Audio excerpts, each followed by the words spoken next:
শিল্পাই হচ্ছে সনাতনের মেয়ে। তো বন্ধুরা, ফুলকির আগামী পর্বে আপনারা দেখতে থাকবেন যে ফুলকি রাজবাড়িতে সবাইকে নিয়ে নাচানাচি করছে, গান বাজাচ্ছে এবং সবাই প্রচুর খুশি।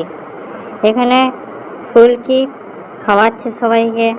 ফুলকি খাবার আনতে বলে, যেখানে এত খাবার দেখে ভম্বল বলে যে এত খাবার। তখন ফুলকি বলে, এটা তো শুধু জল খাবার, এখন রাতের খাবার তো বাকি আছে। তারপর ভম্বল খাবার খেতে থাকে। অন্যদিকে রাতের খাবারের জন্য রান্না করতে গেলে রাজবাড়ির চাকররা নিজেদের মধ্যে কথা বলা করে যে গ্যাস শেষ হয়ে গিয়েছে।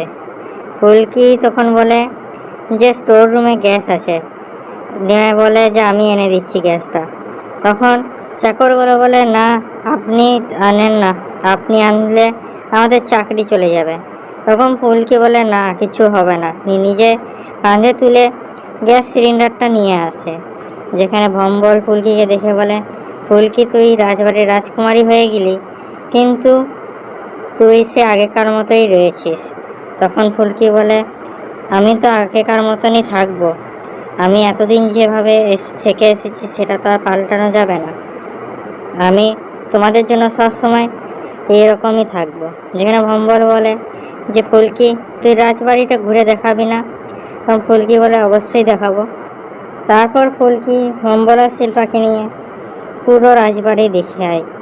যেখানে ভম্বল বলে যে এত বড় রাজবাড়ি দেখা শেষ হবে না। যেখানে ফুলকি বলে, হ্যাঁ আমারও এরকমই মনে হয়েছিল যখন আমি প্রথমবার এখানে এসেছিলাম। কে ভেবেছিল যে আমি এই বাড়িরই রাজকুমারী হব। যেখানে ভম্বল আর শিল্পাকে বলে যে তোমরা এখন আজকে এইখানেই থাকবে। শিল্পা বলে, না আমরা এখানে থাকলে তখন আমার মা রাগ করবে। যখন ফুলকে বলে, ঠিক আছে কিছু না, তোরা কমসে কম আজকে রাতে থেকে যাও, আর কাল সকালে আরতি দেখে চলে যাবে। তারা রাজি হয়ে যায়। যেখানে ফুলকি আর রোহিত নিজের বাড়ি পৌঁছায়। সেখানে ফুলকি বলে যে আজকে এতদিন পর খুশি হয়েছে সবার।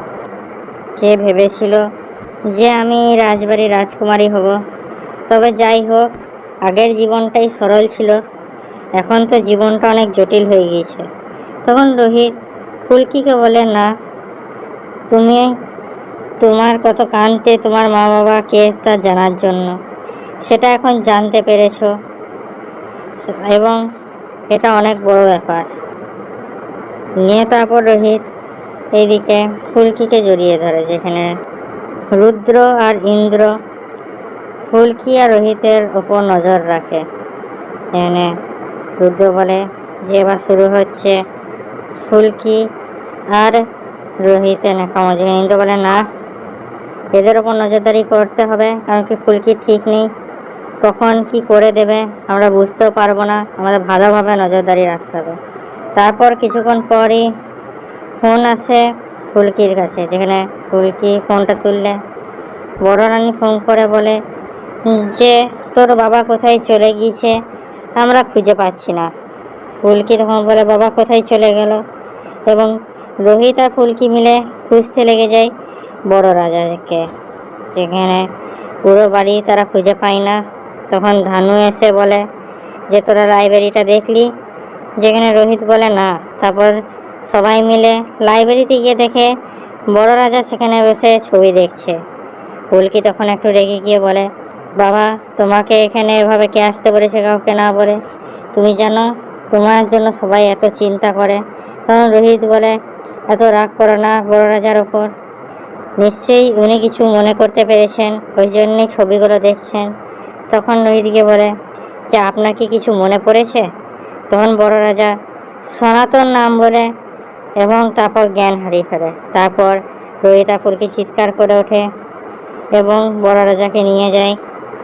যেখানে ফুলকি আর রোহিত কথা বলি করে যে সনাতনকে। যেখানে ছোট রাজা এসে বলে সনাতন হচ্ছে বড় রাজার একজন বিশ্বস্ত ড্রাইভার এবং অ্যাক্সিডেন্টের সময় সনাতন বড়দার সঙ্গেই ছিল এবং তার লাশটা পাওয়া গিয়েছিল কিন্তু বরদার পাওয়া যায়নি, কারণ কি তিনি জলে ভেসে গিয়েছিলেন।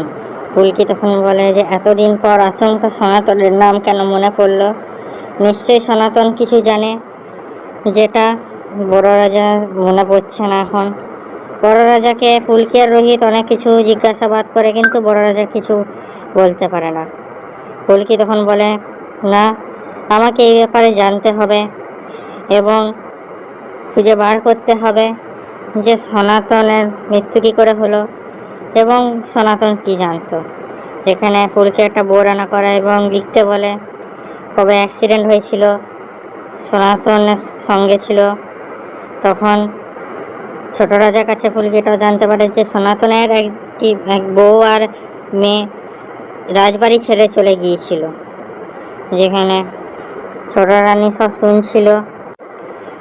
ফুলকি তখন বলে আচমকা সনাতনের নাম কেন মনে পড়লো, এবং আমরা জানি অ্যাক্সিডেন্টটা কে করাতে পারে, কিন্তু উনি সনাতনকে কেন মারলেন সেটা সম্বন্ধে আমাদেরকে খুঁজে বার করতেই হবে। আর এটা আমাদের সনাতনের বউ আর মেয়েই বলতে পারবে। আমাদেরকে প্রথমে সনাতনের বউ আর মেয়েকে খুঁজতে হবে। ছোট রানী তখন মনে মনে বলে যে সনাতনের নাম বেরিয়ে গিয়েছে, 20 বছর ধরে যেটা করতে চাইছিলাম সেটা আর হলো না, সেটা আমাকে করতে হবে, আমার আর ভালো লাগছে না। সনাতনের মেয়ে আর সনাতনের বউকে খুঁজে আমাকে মারতেই হবে। অন্যদিকে রাজবাড়িতে শিল্পার মা এসে পৌঁছায় এবং সেখানে একটা মহরী শিল্পার মাকে চিনে ফেলে। শিল্পারকে তখন ফোন করে শিল্পার মা, তখন ফুলকি আর শিল্পা বাইরে বেরিয়ে আসে। ছোট রানী দেখে এবং ভাবে যে এই মহিলাটা কে, আর তার মেয়ে ফুলকির সঙ্গে রাজবাড়িতে কি করছে, এবং সেই মেয়েটির মা কেন পছন্দ করে না মেয়েটি রাজবাড়িতে আসুক। আমাকে সব বার করতেই হবে। তো বন্ধুরা, এই শিল্পাই হচ্ছে সনাতনের মেয়ে, সেটা প্রহরীটা জেনে গিয়েছে। তো বলুন বন্ধুরা, এখানে কি শিল্পা জানতে পারবে সে সনাতনের মেয়ে? ফুলকি কি জানতে পারবে শিল্পাই সনাতনের মেয়ে? বলুন আমাদের কমেন্টে। আমাদের ভিডিও লাইক করুন, আমাদের চ্যানেলটা সাবস্ক্রাইব করুন এরকম আরও আপডেটসের জন্য।